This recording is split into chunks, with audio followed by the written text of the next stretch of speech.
Madame, Monsieur, bonsoir. Le rideau est tombé sur le championnat d'Algérie version 2014-2015. Sétif, on le savait, avait été sacré champion d'Algérie la semaine dernière après sa victoire contre le CS Constantine. Restait gros point d'interrogation. Qui allait accompagner Belabès en Ligue 2? Cette question, bien évidemment, on a la réponse puisqu'il s'agit de l'AS Sochleuf et l'Alma, quart finaliste de la Champions League africaine. On va y revenir en détail pour analyser cette saison avec Chaban Merskan. Bonsoir Chaban. Bonsoir. Et Redouane Bendali, journaliste. Bonsoir. Redouane. Bonsoir, maman. Alors, messieurs, à l'unanimité, tout le monde s'accorde à dire que pour la Ligue 2, Al-Alma, c'est injuste pour cette équipe, meilleure attaque du championnat. Quand je dis injuste sur le plan de la qualité de jeu, sur le plan également du potentiel, que personne ne s'attendait à ce que cette équipe descende en Ligue 2 soit rétrogradée. Vous partagez cet avis ou vous dites, bien, c'est les erreurs qui ont été commises durant la saison? Bien sûr qu'on partage cet avis, parce que d'abord, l'Alma, comme l'a si bien dit à plusieurs reprises mon ami Chaban Merskan, l'Alma, d'abord, c'est la meilleure attaque du championnat. 40 buts. Avec 40 buts, quand même. C'est l'équipe qui a le meilleur buteur du championnat, Daradja. Le problème, moi, je pense, c'est mon avis personnel, je pense que la participation de certains de nos clubs en Coupe d'Afrique leur a joué des tours. Je prendrai pour exemple le seul club qui a échappé de justesse, a échappé au coup près, c'est le Mouloudia d'Alger. L'AS Sochleuf, qui a joué les Coupes d'Afrique, est rétrogradé. L'Alma descend. L'USM Alger a joué la relégation à la dernière journée. C'est nos clubs, alors la question qu'il faut poser aujourd'hui, est-ce que nos clubs qui s'investissent pleinement... Oui, mais à contrario de ce que vous dites, Sétif. Oui, mais d'accord. Sétif, c'est l'exception qui confirme la règle quand même. Parce que Sétif, c'est autre chose, c'est une autre dimension, c'est une équipe qui a pris de l'envergure, qui est devenue un club de dimension africaine aujourd'hui. Sétif, on ne peut pas comparer. Puis, moi, je vous parle des autres clubs. Quand vous avez 4 clubs qui ont énormément souffert qui ont joué dans le bas du tableau en fin de championnat, il y a de quoi se poser des questions. Chaban Merskan, est-ce que pour vous également c'est la compétition africaine qui a pénalisé l'AS Sochleuf et la Alma? Ou bien vous dites non, il y a des erreurs qui ont été commises? Je rappelle, l'AS Sochleuf, première équipe à avoir gagné le premier championnat professionnel. C'était en 2010. Oui, Mahamar, mais je ne pense pas, parce que ces joueurs, ils sont préparés, ils savaient qu'ils allaient jouer cette Champions League ou bien la Coupe de la CAF. Mahamar, ils sont préparés, ils ont l'effectif. On parle par exemple du Mouloudia de l'Alma, elle a un très bon effectif. Elle a fait sensation, c'est la seule attaque qui marque 40 buts. Malheureusement, c'est vrai, c'est la plus mauvaise 36 défense, buts 36 buts. Mais ce qui est perplexe, si on prend par exemple le Mouloudia d'Oran, qui marque 19 buts et elle encaisse 19 buts, c'est la meilleure défense. La plus mauvaise attaque du championnat, le Mouloudia d'Oran. Elle est au podium à la 3e place. Voilà, ça ne veut pas dire... Alors, je ne sais pas, messieurs, juste pour vous dire, Chaban Merskan, de mémoire, ou à travers le monde, généralement, quand on a la meilleure attaque du championnat, on ne rétrograde pas, on joue les premiers rôles. En principe. On est champion. On est champion. C'est pour ça que... La logique, Mahamar, la logique dit, quand on marque beaucoup de buts, automatiquement, c'est les bons résultats qui suivent. Ça n'a pas été le cas. Mais le Mouloudia de l'Alma, je pense, le changement d'entraîneur pendant l'intersaison, Mahamar, qui a fait qu'elle a perdu... 4 entraîneurs. Pas pendant l'intersaison, pendant toute la saison, oui, ils ont changé les entraîneurs. À chaque fois, le joueur ne trouve pas ses marques. Mahamar, si on change 4 entraîneurs, mais il y a des équipes qui ont changé 4 entraîneurs, par exemple comme le NED. Mais on reviendra. Alors justement, des exemples que je donne. Vous avez cité le NED, justement. Alors le NED, tout le monde était d'accord pour dire que le NED allait rétrograder au vu de son parcours. Par habitude. Et disons sur les résultats. Et sur les 4 derniers matchs, cette équipe se sort. Par habitude, Mahamar, parce qu'ils savent que le NED, à chaque fois quand elle accède, elle n'arrive pas à tenir le coup. Mais cette saison, elle a tenu le coup. Sur les 4 derniers matchs. Les 5 derniers matchs. Après le départ de Iril, Bouzidi qui prend la tête, qui était manager et un enfant du club. Il a su comment redynamiser le groupe. Il bien la maison. Et il a gagné 4 matchs, un match nul, Mahamar. Oui, voilà. Mais Iril aussi connaissait la maison. C'est pas le fait de connaître la maison. Mais il avait un groupe. Il a su tirer Bouzidi, le meilleur de ce groupe. Il était déjà dans le club, contrairement à Iril. Lui, il était dans le club déjà au début de saison. Iril, il connaît peut-être l'ancienne méthode, l'ancienne NED. Maintenant, c'est nouveau, le professionnel, il ne connaît pas le NED. Comme Le cas de Bouzidi. Bouzidi connaît tous les joueurs. Est-ce que le fait de connaître, ça aide? Parce que, rappelons-le net, ne gagnez pas le net. Avantage. Pourquoi? Parce que ce n'est pas le début de saison où on a le temps, dans la préparation, discuter avec les joueurs, faire... Mais Chaban, ils ont fait les 3/4 de la saison en position de relégable. Oui, Maman, comme c'était le cas du Mouloudia. À 5 journées de la fin, 5 journées. Le Mouloudia, c'était sur la phase aller. Ils sont ressaisis sur la phase 5 journées de la fin, le NED était relégable. Était dernier, pas seulement relégable. Donc c'est pour dire que c'est un miracle, vraiment c'est un miracle. Oui, parce que, non, mais ça aussi, ça illustre parfaitement les bizarreries de notre championnat cette saison. Pourquoi les bizarreries? Non, je parle en termes de rebondissement dans le classement. Vous gagnez un match, vous jouez le podium. Vous perdez un match, vous jouez la relégation. Mais dans le monde entier, c'est des victoires à 3 points. C'est la même chose dans le monde entier. On ne fait pas exception. Mamad Jabor, c'est pas quand on gagne un match. Enchaîner 2 victoires, comme c'était le cas du Mouloudia, où là, enchaîné avec 4 victoires, un match nul. Et c'est la même chose pour le NED. Il faut, à certains moments, quand on est en difficulté, même quand on joue le titre, le cas de l'entente de Sétif, où le MOB a perdu des plumes, mais l'entente de Sétif a enchaîné les 2-3 victoires de suite qui lui a permis d'être champion, Mahamad. Voilà. Abdelkader Amrani me disait... Ça reste quand même... Pourquoi j'ai dit les bizarreries du championnat? Il y a un club qui a échappé à cette règle dont vous parlez, le MOB Béjaïa. Pendant un certain temps, 7 matchs, ils n'ont pas gagné un seul match, et pourtant ils sont restés quand même dans le haut du classement. Parce qu'ils avaient une avance qui leur permettait de rester. C'est sur la phase retour, Amrani le disait, où ils ont perdu 18 points à domicile, qu'ils ont payé d'ailleurs, en terminant par... Quand on joue sur les deux tableaux, que ce soit en championnat et en coupe, et ça n'a pas été facile, en coupe, il y a 3 ou 4 matchs avec des prolongations, Mahammar, et contre l'Azmo, contre le Mouloudia d'Oran, et à l'extérieur... Contre l'Entente. Et tous ces matchs du MOB en coupe, c'était à l'extérieur, et contre... le Mouloudia d'Oran, c'est pas facile. Contre l'Azmon, c'est pas facile, qui a fait sensation cette saison. Contre l'entente de Sétif, Mahamar. Et on perd parce qu'on joue à chaque fois 120 minutes, des fois au tir des pénaltys. Automatiquement, en championnat, on va enchaîner en championnat, on perd. Il faut avoir la profondeur de banc. Voilà, Chaben revient à ce que je disais. Quand on joue sur 2 tableaux, alors quand on joue sur 3 tableaux, c'est encore plus compliqué. Très bien, messieurs. Les bonnes surprises de la saison, ça me permet d'enchaîner sur ce que dit Chaben. Est-ce qu'on peut dire que c'est le MOB et le MCO qui, après 10 ans, renoue avec une compétition africaine en terminant à la 3e place? C'est le MOB et c'est surtout le MCO. Parce que, bon, pourquoi je dis surtout? Parce que, quand même, en termes de dimension, on va dire que le MCO, c'est quand même l'un des plus grands clubs algériens. À l'Ouest, c'est le plus grand. C'est le club phare de l'Ouest. C'est le club phare de l'Ouest. Le MCO, pendant de longues années, il a traversé des périodes de disette. Les oppositions entre... Avec une relégation. Les oppositions entre dirigeants, l'un contre l'autre, etc. Le public qui boudait son équipe, relégation. Le MCO a souffert de ces querelles intestines qui existent au sein du club.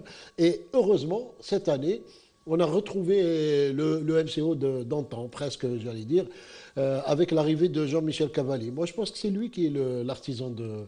D'ailleurs, le public ne s'est pas trompé à la fin du match. Le public demandait à Cavalli de prolonger. À l'unisson, il a fait un tour d'honneur. Ils lui ont demandé de faire un tour d'honneur. Ils lui ont demandé de rester. Pour vous, Chaban Mezkan, c'est le travail conjugué d'un président Baba et d'un entraîneur? Voilà. Les problèmes du Mouloudia d'Oran, on les connaît, Mahamar. 7 ans dans cette disette, il jouait presque la relégation, beaucoup de problèmes. On est arrivé à avoir 2 équipes au Mouloudia d'Oran. C'était contre l'air d'ailleurs. Voilà. Mais maintenant, un entraîneur peut unir tout ce beau monde à condition que les résultats suivent. Et ça a été le cas. Même, il a procédé avec un travail plus sur le bloc défensif que le Mouloudia d'Oran, depuis des années. C'est une équipe qui pratique un beau football, mais les résultats ne suivaient pas. Mais l'apport de Cavalli a été bénéfique pour les Mouloudia, à condition maintenant... Alors il reste la continuité maintenant. Voilà. C'est le plus difficile. Ce qui est important de se maintenir dans ce groupe du podium et ne pas revenir... Là maintenant, comme on dit, là maintenant c'est la mi-temps des dirigeants. C'est à eux maintenant de montrer ce qu'ils savent faire. Recrutement, donner une véritable assise sur le plan de l'organisation au club. Alors justement, on a parlé du Mouloudia d'Oran parce qu'on va avancer. On a dit 2 équipes, le MCO et le MOB. Le MOB, les joueurs, pour les avoir rencontrés, me disaient on n'était pas préparé à une telle saison. C'est le travail, surtout ils ont insisté d'un entraîneur, Abdelkader Amrani. Ça également, l'entraîneur, une nouvelle fois. Oui, d'accord, mais quand même, ils ont d'excellents joueurs, un bloc... Ils ne s'attendaient pas à faire une telle saison, c'est-à-dire 2e Coupe d'Algérie. Moi, je m'étonne pourquoi ils ne sont pas champions quand on gagne les meilleurs, quand on gagne l'entente de Sétif en coupe et en championnat, avec l'art et la 3 manière. 3-0 en championnat. 3 buts à la 3-1, fin. 3-1. Voilà, Mahamar, quand on veut être champion, il faut gagner les meilleurs, les prétendants. Mais ils ont fait sensation, que ce soit en Coupe d'Algérie, et ce n'était pas leur objectif. Mais ce n'est pas parce que quand une équipe où les dirigeants mettent un objectif qu'ils maintiennent, mais il peut changer au fur et à mesure que l'équipe. Et c'est vrai, on l'a dit maintes fois, et on ne va pas s'arrêter. Amarani a apporté cette assise au Mouloudia, un fond de jeu. Voilà. Comme le cas du Mouloudia d'Oran, Cavalli, maintenant, il faut aller dans cette continuité. Et en plus, ils ont des joueurs d'expérience et ce mélange a donné... Alors, messieurs, les gros budgets du championnat, ça a été dur pour eux. L'USMA d'Alger, le Mouloudia d'Alger, la JS Kabylie. Est-ce qu'on peut dire que la JSK est un cas à part avec le tragique décès des Bossés, les suspensions? C'est pas pareil. C'est un cas à part. Alors, on va rester sur l'USMA et le Mouloudia d'Alger. Ça a été c'est les deux gros budgets de la Ligue 1. Ça a été, je vais dire, même si le Mouloudia a terminé en beauté la deuxième partie du championnat, moi je vais dire que c'est les deux grosses déceptions du championnat quand même. Parce que quand on a vu durant l'intersaison tout le recrutement qui a été fait par le Mouloudia d'Alger, on s'attendait véritablement à un club qui va jouer le titre. Et ça n'a pas été le cas. L'USMA, champion en titre, qui se retrouve à jouer la relégation, également c'est une déception. Parce que l'USMA, c'est un grand club qui a habitué ses supporters à jouer chaque année les premiers rôles. Sur les 2 dernières saisons, hein, parce oui. qu'avant, il y a 3 ans, ils jouaient le maintien. Oui, mais quand même, ils jouent les premiers rôles souvent, l'USMA, depuis 20 ans. Ce n'est pas une équipe qui est habituée à jouer en bas. Et puis, bon, maintenant, il faut... Ils sont quart finalistes de la Champions League Oui, africaine. oui, mais il faut se remettre en question maintenant sur le plan national. Il faut que l'USMA revoie un peu sa stratégie, son fonctionnement. Et surtout, il y a un problème, comme disait Chaban tout à l'heure, il y a un problème de stabilité. D'encadrement technique, quand on change d'entraîneur trop souvent durant une saison, on récolte finalement on le paye cash. Les fruits amers Ça a été... du football. Alors, Chaban Mesran également. Juste pour ajouter quelque chose, quand certaines équipes, on ne les attend pas à ce stade, comme le MOB, l'ASMO, le Mouloudia d'Oran, ils élèvent leur niveau automatiquement. Il faut craindre que ce soit l'USMA, le Mouloudia. Si on prend le parcours du Mouloudia dans la deuxième phase, qui est la phase retour, ils auraient pu être champions s'ils ont fait la même chose à la phase aller. Voilà, maintenant, il y a des équipes qu'on ne s'attendait pas qui vont créer les surprises, qui est le Mouloudia d'Oran, le MOB de Béjaïa, l'ASMO qui est venu gagner l'USMA à domicile. Voilà, quand on voit ces 3-4 équipes qui donnent sensation, eh ben, ils se mêlent à la danse. Généralement, c'est une équipe qui crée la surprise. Mais là, on a eu, vous l'avez dit, on a eu le MOB, on a eu le MCO qu'on n'attendait pas. À un certain moment, même le RC Alba était un peu une révélation. Après, ils ont un peu marqué le pas et ils ont chuté vers la fin. Il aura fallu attendre la dernière journée. Messieurs, oui. Quand même, on n'a pas parlé du CLB. J'y arrivais. Ils auraient pu être champions, Mahamar, s'ils ont gagné contre l'entente de Sétif. Ça a été le tournant pour eux. C'était le tournant. Et aussi le Shabab de Belouizdad. Ça fait longtemps qu'on ne l'a pas vu caracoler à 5e place. À la 5e place, Mahamar. Voilà. Alors, messieurs. Est-ce que c'est l'effet de Alain Michel? C'est l'effet de Alain Michel. Parce qu'ils avaient commencé avec Svanka, ça s'était mal passé. Alain Michel arrive, après ils font une super partie. Il y a des moments faibles également. Durant la deuxième partie de championnat, ils se sont bien ressaisis sur la fin. Messieurs, moi je voudrais rester avec vous sur un aspect. Cette saison, elle est spéciale. Je parle déjà sur le plan comptable, sur le plan de comportement des équipes, mais également, on n'a jamais autant consommé d'entraîneurs. Et on n'a jamais eu autant... Des clubs ont eu 4 entraîneurs. Oui, il y a des chiffres qui sont effarants dans le championnat. Je parle des entraîneurs et je parlerai aussi d'un point, si vous permettez, le huis clos. On n'a jamais eu autant de huis clos dans ce championnat. Il y a eu 34 matchs en Ligue 1 et en tout avec la Ligue 2, 58 matchs à huis clos. 59. Qu'est-ce qu'il faut faire? Non, mais il faut se poser des questions. Il faut dire que s'il y a autant de matchs à huis clos, ça veut dire que le huis clos n'a rien apporté, n'a rien réglé. Et ça veut dire qu'il faudrait penser à autre chose. C'est quoi autre chose dans le football? Autre chose, c'est des sanctions financières pour les clubs, pour je ne sais pas. Mais le huis clos, moi je trouve que c'est ridicule. Hein. Franchement, le huis clos... D'accord, restons sur les aspects techniques. Pour parler du huis clos, il nous faudra toute une émission. Restons sur les aspects techniques. Consommation d'entraîneurs. Vous, Chaben, qui êtes entraîneur, vous trouvez 4 entraîneurs pour un club?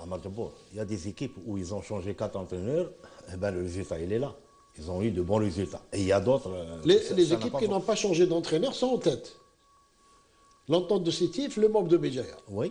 Le MCO. Oui, Le MCO. Le MCO, ils ont commencé avec Chérif Louazani, il a Oui, fait un mais court bon, passage. il a Non, fait mais, quand quand même, mais quand on parle par exemple du net, ils ont changé 4 entraîneurs. Oui. Et ils s'en sortent pour la première fois. Ils s'en sortent, mais ils que ne font le pas une net- superbe saison. Maman, on les avait joués maintes fois, moi. On était au stade ensemble. Une équipe qui jouait un football plaisant, voilà. Et des fois, on n'a pas des attaquants dans cette surface, un tueur, un buteur né, Oui, voilà. mais Chaban, mais il y avait de la qualité. En termes comptables, nous on parle en termes comptables, les équipes qui sont en haut du tableau, on n'a pas changé d'entraîneur. Ah, sur le plan comptable. Voilà. Oui, on parle du MOB, on parle de l'entente de City, voilà. Maintenant, Du MCO. Moi je suis quelqu'un qui aime travailler sur le long terme, avec le même staff, que ce soit technique, médical, voilà. Et il y a la complémentarité entre les uns et les autres. Il ne faut pas voir que les 90 minutes sur le terrain. Il y a un travail, ce qu'on appelle la préparation invisible. Même le joueur doit savoir se préparer quand il n'est pas avec son club, quand il est chez lui, voilà. Il y a un grand problème chez nos joueurs. Dans ce sens, Mamar Jabbar, connaissance de cause, il y a des joueurs, par exemple, qui ne prennent pas les choses au sérieux. Nos joueurs n'aiment pas travailler?